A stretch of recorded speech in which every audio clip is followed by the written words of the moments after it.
There are two main camps that are potentially in the opposite ends, and both can be misleading.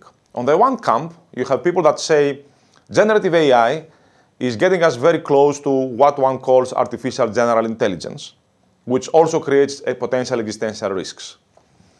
On the other camp, you have people that say this is not particularly intelligent, this is what one calls stochastic parrots. The large language models specifically are stochastic parrots, like the birds, and they are doing nothing else but, in a stochastic, randomness way, mimicking, like the parrots do, what people have written and said without understanding at all about what that means. Both camps, in some ways, are potentially misleading.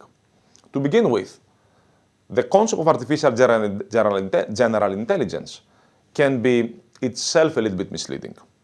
I personally do not like this term, because we don't even know what general intelligence means, and we don't even know whether humans have general intelligence. There are species that have certain intelligence more than humans, for example. In terms of existential risks, that may also be far-fetched. However, there are certain risks, like the risks of disinformation or illegal content generated in large scale, for example. When it comes to the stochastic parrot side, which downplays the capabilities of generative AI, there what's important to realize, especially with the latest generative AI, and we saw recently OpenAI coming up with a next version of GPT-4, which have a much longer as called context, meaning the length of the prompt, let's say, that one enters in the large language model.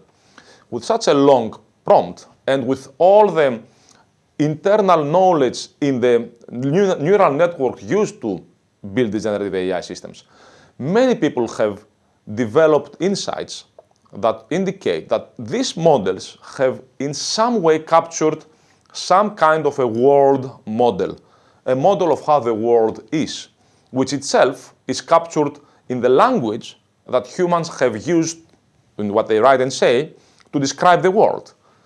So if these models have captured some kind of a world model that we slowly start to understand now, then they are not just parrots. There is some sense of understanding, even though not necessarily in the sense we expect humans to understand. But both camps, in some ways, they are a bit extreme.